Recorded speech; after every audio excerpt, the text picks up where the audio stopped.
प्रचार अंतिम टप्प्यामध्ये सर्व राजकीय पक्षांनी प्रचाराला झोकून दिलाय. अपक्षांना चिन्ह मिळालं नाही म्हणजे त्यांची खूप नाराजी पाहायला मिळते. राज्य निवडणूक आयोगाने लावलेल्या कार्यक्रमामध्ये जर बघितलं तर मला वाटतं की चिन्ह वाटपाची डेट ठरलेली आहे आणि राज्य निवडणूक आयोगाच्या कार्यक्रमानुसारच सर्वांना जावं लागतं. आज सुप्रीम कोर्टामध्ये सुनावणी आहे. टांगती तलवार आहे की आगामी निवडणुका ज्या आहेत त्या पुढे ढकलण्याची शक्यता आहे. रिझर्वेशनच्या नाही, आमचे एवढीच म्हणणं होतं की ओबीसी जो 18 पगड जाती 12 बलुतेदार वर्ग आहे या वर्गाचं 27% आरक्षण जे दिलं गेलं पाहिजे ते महाराष्ट्र सरकार आणि राज्य निवडणूक आयोगाच्या माध्यमातून आरक्षणाचा निर्णय हा अत्यावश्यक होता. पण 50% वर गेल्यामुळं आता सुप्रीम कोर्ट त्यामध्ये काय भूमिका घेते महत्वाचं आहे. जो काही सुप्रीम कोर्टाचा निकाल असेल त्याला आम्ही पुढे जाऊ. पण ओबीसीना 27% आरक्षण मिळावं, 18 पगड जाती 12 बलुतेदार आमचा जो ओबीसी समाज आहे यालाही आरक्षण मिळालं पाहिजे. या ठिकाणी ही मागणी महत्वाची आहे. मुंबईमध्ये 11 लाख दुबार मतदार सापडलेले आहे आणि निवडणूक आयोगाने त्यावर बात करण्याचा वेळ मागितलाय. दुबार नावं हे सर्व महाराष्ट्रात आहे, नागपुरात आहे, प्रत्येक मतदारसंघात आहे आणि हे रोज ऍडिशन होत असतात. डिलिशनची प्रक्रिया फार कमजोर असल्यामुळं किंवा करत नसल्यामुळं हे ऍडिशन होत असतात. जिकडे व्यक्ती राहायला लागला तिकडे नाव ऍड होतं.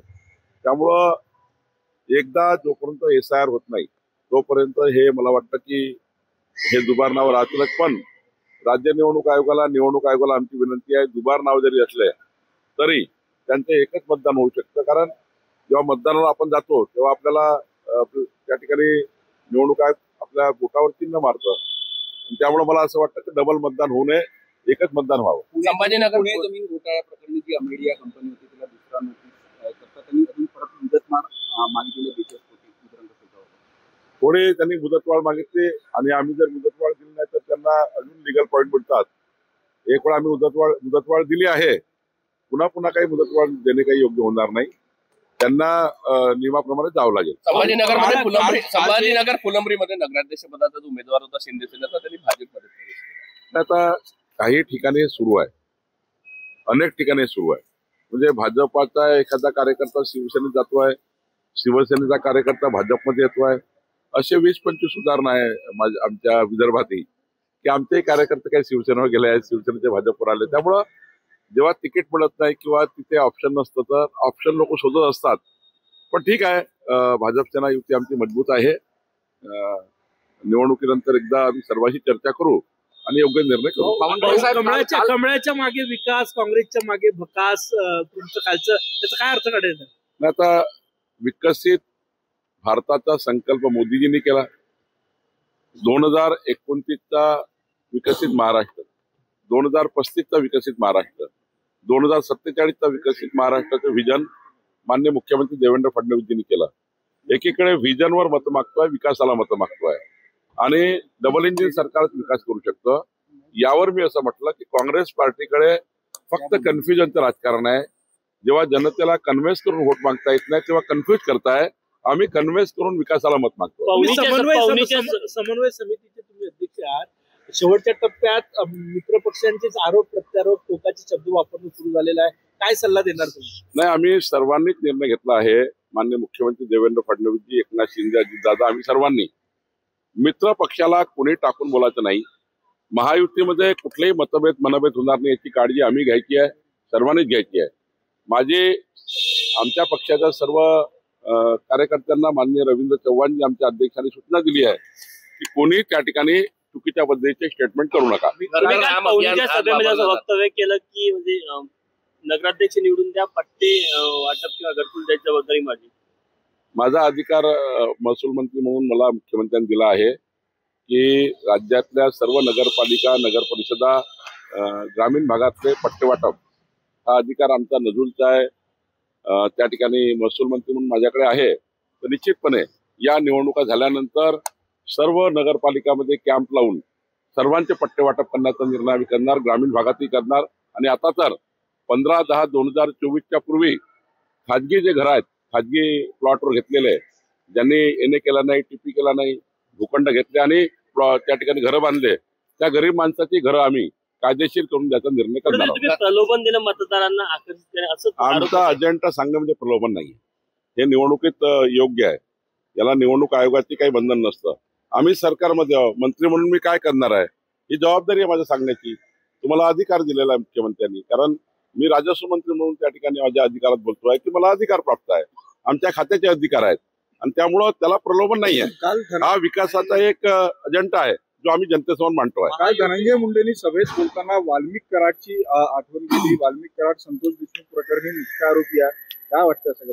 नाही, त्यांचं उत्तर त्यांनीच दिलं पाहिजे, याबद्दल मी काही बोलणं योग्य नाही. आशिष देशमुख यांचं नाराजी नाट्य दिसून आलं होतं पक्षप्रवेशावरून. काय जिल्हा भाजपनं जो निर्णय घेतला होता त्यावर त्यांनी नाराजी व्यक्त केली. नाही, जिल्हा भाजपाने निर्णय घेतला, त्यांनी मला त्यांना भेटायला आणलं, एवढाच माझा त्या ठिकाणी माझ्या ऑफिसला ते आले होते. पण पक्षप्रवेशाचा निर्णय हा जिल्हाध्यक्षांनी आणि जिल्हा भाजपने घेतला आहे. त्यामुळं कोणी भेटायला आलं तर त्यांना भेटलं पाहिजे, हाच माझा तेवढाच त्या ठिकाणी भाग होता. चंद्रकांत दादा पाटलांनी म्हटलेलं आहे की ध्वजारोहण करने वाले राम अभियान राबवलं जात आहे. आज अयोध्या के राम मंदिर चंद्रकांत दादा पाटलांनी म्हटलेलं आहे की तिजोरीची चावी अजितदादांकडे असली तरी तिजोरीचे मालक आमच्याकडे आहेत. जोरदार टीका जी आहे ती अजित पवारांनी केली. नाही, कुठल्याही फायनान्स डिपार्टमेंट जे महाराष्ट्राचं आहे त्यावर अजितदादा एकनाथ शिंदेजी मुख्यमंत्री बसूनच निधीच्या कुठल्याही विषयाचा निर्णय होतो. शेवटी आम्ही मंत्री आहोत, अजितदादा एक मंत्री आहे खात्याचे, पण शेवटी सर्व अधिकार मुख्यमंत्र्याला प्राप्त असतात कुठल्याही खात्याचे. शेवटी आम्हा लोकांना अधिकार डेलिगेट केले असतात, पण त्यावर जर ओव्हररूल करायचं असेल तर मुख्यमंत्री करू शकतात. आणि त्यामुळं निधीच्या वाटपाचा निर्णय तरी तीनही म्हणून करतात, एकनाथजी, अजितदादा आणि देवेंद्रजी म्हणून करतात.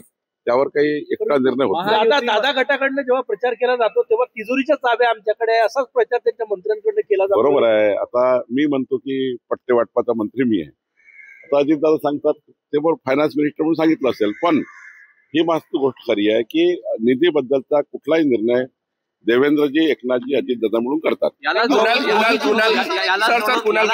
प्रश्न आहे. अजित पवार असं म्हणाले की मी माझ्या क्षेत्रामध्ये विकास केला आहे, बाकीच्या ठिकाणी काही विकास झाला नाही आणि त्या ठिकाणी वादग्रस्त वक्तव्य त्यांनी वापरलेलं आहे. त्यामुळे त्या भागामध्ये प्रचार करताना काही वक्तव्य अजितदादाने केले असतील तर त्या भागापुरते असतात, ते इतर भागाला लागू होत नाही.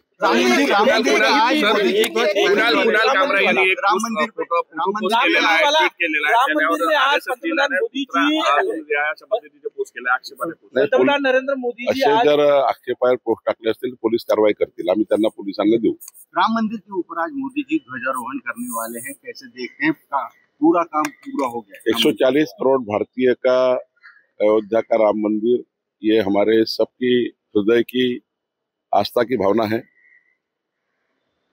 माननीय मोदी जी ने देव, देश, धर्म के लिए जो कार्य अयोध्या में खड़ा किया है, हमारे मैनिफेस्टो था, संकल्प था कि जब भी हमारी सरकार देश में बनेगी तब अयोध्या का राम मंदिर बनेगा.